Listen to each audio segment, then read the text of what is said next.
Good morning, everyone. I'd like to welcome you to Franciscan Children's for this important event, where a panel of experts, my sides, will talk about Question 1's devastating effects on mental health care across the Commonwealth. My name is Aimee Lyons, and I'm the Chief Operating Officer and Chief Nursing Officer here at Franciscan's. I'm also a nurse and a mother of 4, and as a nurse for over 30 years, I'm here to tell you today that Question 1 would have grave impact on mental health here at Franciscan Children's and across the state of Massachusetts. Franciscan's is an exceptional place. We care for kids with specialty medical and complex mental health illnesses. There are not many organizations like us, and we're one of few across the nation. As a premier regional provider of mental health services, we see kids in severe crisis who come one by one with their families in tow to seek services. If Ballot 1 were to pass, we would not be able to provide these services. Franciscan Children's, with the passage of Question 1, would have to close beds. Last year, we saw over 350 kids in severe crisis. We would have to close, as of January 1st, the mandated date of implementation, at least 1/3 of our beds. Can you imagine not having beds for kids, for over 100 kids who are seeking mental health services because they tried to kill themselves or are actively suicidal? A recent report by the Massachusetts Association of Behavioral Health Services said that across the state, if Question 1 were to pass, 1,000 mental health beds were to close. We don't have enough now. Can you imagine if 1,000 beds were to close? Your child, your loved one, your parent wouldn't be able to seek services. Currently, children wait 3, 5, 7 days for an inpatient mental health bed who are in crisis. This would only be exacerbated if Question 1 were to pass. Can you imagine having your child sitting in an ED for weeks waiting for an inpatient bed while they try to harm themselves? As a nurse for over 30 years, this law, if it were to pass, would take the judgment of every nurse away from them. It would take the ability to be able to triage patients who are sicker than another patient and provide care. We would have to say, no, I'm sorry, we don't have enough nurses. We have to turn you away, although we know you're trying to harm yourself. In 2004, California passed the Safe Staffing Law. There is no scientific background or data of outcomes of that law that prove or support that it's effective. As a matter of fact, California's outcomes have not gotten any better since implementation of the Safe Staffing Law. Costs associated with the question's passage would affect everyone, me, you, our families across the state. Every family we serve would be affected. Every child we serve would be affected. Question 1 is not good for our families, our friends, and for the state of Massachusetts. I want to introduce Michael Botticelli. He's one of the nation's leading experts and serves as the Director of National Drug Control Policy at the White House under President Obama. He is now Executive Director of Grady Center for Addiction at Boston Medical Center. He previously served as Director of Bureau of Substance Abuse Services at Massachusetts Department of Public Health, working closely with many BMC experts and others to extend successful models of care developed at BMC across the state and nation. Michael? Thank you. Good morning, everybody, and thank you for being here for this really important discussion. As you know, this Commonwealth and the United States is in the middle of one of our most significant public health crisis caused by the opioid epidemic. In 2017 alone, Massachusetts lost over 2,000 residents to an overdose as a result of an opioid. And we also know that this crisis has presented unprecedented demand on our emergency departments and on our addiction programs. Many of you might not be aware that nurses constitute the linchpin of our addiction treatment programs, whether that's in our emergency departments in terms of shepherding people to care, in our primary care clinics at Boston Medical Center and in many community health centers across the state, and in our addiction treatment programs that nurses form the core of a multidisciplinary team providing high quality care for people with addiction treatment. Even as this the state has invested significantly in the expansion of treatment services. Finding qualified nurses to recruit and work in our addiction treatment programs has been a significant challenge that will only be exacerbated by the passage of this ballot initiative, and really could have significant unintended consequences in creating longer waiting lists for treatment, fewer admissions for people seeking treatment, and most consequentially, program closures. As someone who's been personally impacted by addiction and who understands the fact that we need to provide treatment at the moment that people seek it, this ballot initiative could have significant unintended consequences, not only in not being able for people to seek care at the point that they need it, but we also know that given the significant overdose risk that we have for people who are untreated in the Commonwealth, that we will only exacerbate our overdose death problem that we see here. So thank you very much for your attention to this and this critically important issue for us as we think about how we provide critical and urgent healthcare services for people with addiction in the Commonwealth. Thank you. Thank you, Michael. Now I'd like to introduce Vic DeGravio. He has been president and CEO of the Association for Behavioral Health since 2007. ABH is a leader in addressing public policy and financing issues impacting behavioral health care services in Massachusetts. Vic and ABH spearheaded the fight for passage of Chapter 258 of the Acts of 2014, ushering in transformative legislation to increase access to addiction treatment in Massachusetts. Vic? Thank you, Aimee, and thank you all for being here today. As Aimee said, I represent the Association for Behavioral Health Care. We're a statewide association of 84 member organizations across the Commonwealth, literally from Boston out to the Berkshires. Our members are the primary providers of community-based behavioral health care, both mental health treatment and addiction treatment in Massachusetts.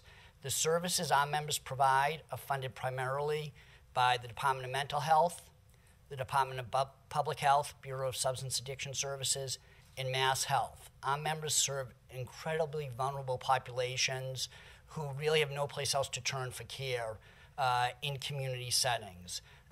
The services our members provide are outpatient treatment, residential treatment, detoxification services, detox step-down services.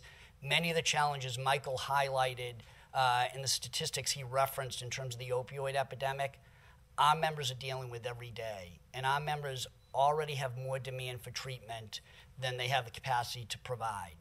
Many of the levels of care our members offer are staffed by nurses.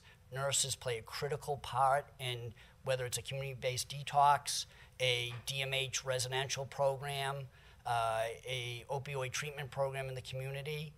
And our members already can't hire sufficient nurses to staff their programs. This is an area where we actually are in a very competitive job market with acute care hospitals, school systems, and as a system that's historically been underfunded and under-resourced, our members can't afford to match salary levels that are paid by acute care hospitals. If question 1 passes, the pressure the hospitals will be under to staff to the levels mandated in the law will have ripple effects throughout the community, and the discrepancy, the difference in what our members can afford to pay versus what hospitals can afford to pay, which is currently around 22%, is going to grow exponentially, and it's going to be that much harder for our members to staff their programs and will ultimately impact access to care for the people who can least afford to not access care. So that's why we're here today in opposition to question 1, and we're happy to be with the group of folks here today, and we appreciate your attention. Thank you. Thank you, Vic. Our next speaker, Dr. Barbara Green, is co-founder of the Center of Integrative Counseling and Wellness in Hingham. Dr. Green was also founder of the Division of Psychiatry and Psychology at South Shore Hospital. She remains an active presence within the hospital, continuing her 25 years of experience serving as medical director for Youth Health Connection, as well as serving as staff at Walden Behavioral Care. Thank you. Good morning. I'm here to share a story with you. I've devoted my entire career to 2 aspects of mental health and behavioral health care. I'm a clinician, and I work full-time with families and individuals providing services in my outpatient office. I also have devoted, since over 35 years, work towards what's called upstream prevention and education, designed to reduce risk and increase resiliency in our vulnerable populations. One of the critical issues that I've addressed is destigmatizing aspects of mental illness. We do not hold stigma against other illnesses, and it is essential that if we are to increase access to care and treatment, quite literally saving lives, that destigmatizing it along with educating is critical. We run a program out of Youth Health Connection called How Not to Keep a Secret. It's a peer-to-peer depression awareness and suicide prevention program. 2 weeks ago, we trained 4 groups of high school students who then, in turn, take this program and their self-designed and created skits back to their high schools. We know that the power of the teen-to-teen voice resonates, and we know that we can make a difference and quite literally save lives. This past Tuesday, I received a call, or my practice manager did, from South Shore Hospital with a family with a 15-year-old daughter who had expressed self-harm and suicidal ideation to a friend. That friend, in turn, did what we trained them to do in How Not to Keep a Secret, which is to turn to a trained, trusted, connected adult. That adult called in the family. The young girl went to our emergency room at South Shore Hospital and was evaluated. She was taken right in. She received immediate psychiatric, psychological evaluation. She was determined to be to not harm herself and to be able to be discharged from the ED to outpatient care. In turn, that afternoon, the family called my office, where we have a live receptionist answering the phone, and she is being seen this afternoon in outpatient evaluation and will receive ongoing care. The risk that we face with question 1, should it pass, is that the access to these vital services could be stymied and prevented. And with that, we increase the risk of anyone in need of emergency service or evaluation not getting the care they need at the time that they need it. So we have made such strides here in Massachusetts. We must not turn back the clock either on allowing stigma to come back in or reducing the access to care for which all of us have fought so hard. Thank you. Thank you. And our last speaker, Joanne Grady-Savard, is the Executive Director of the Cole Resource Center, an education and recovery community of peers and family members dedicated to helping people affected by mental illness lead full and healthy lives. Her experience as a caretaker for several family members with mental health challenges is coupled with her 30 years of professional experience as founder and CEO of Boston-based consulting firm. Thank you very much. And it's such a privilege to be here today. And thank you to those in the audience to shine the spotlight on this critical issue. I'm begging people to vote no on question 1. I am not a doctor. I'm not an administrator. I don't work for a hospital, and I'm not a nurse. I'm going to speak to you from my heart as a family member who took care of 10 individuals, all with psychiatric illness. I'm going to speak to you as an advocate that runs a small nonprofit that is providing programs and resources to individuals with mental illness and to their families. I have 10 family members, all diagnosed with very serious mental illness, and I was their healthcare proxy. 3 have passed. I nearly lost my son twice. When I showed up in an emergency room with my niece with suicide ideation and my son with catatonia, and I brought my mother against her free will, it was the nurses that met me. It was the nurses that administered medication. It was the nurses that held my hand, and they provided hope and recovery. I have talked to 15 psychiatric nurses and asked why we need to vote no on question 1. 25% of registered nurses in the state of Massachusetts belong to a union. Those are the individuals that are trying to convince us to say yes. 75% of nurses are not in agreement with this.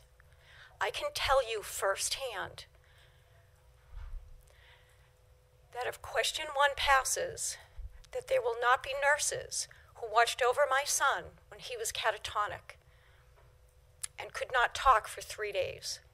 It was the nurses that watched him for 24 hours. It was not the doctors. It was not the psychiatrist. It was not the social worker.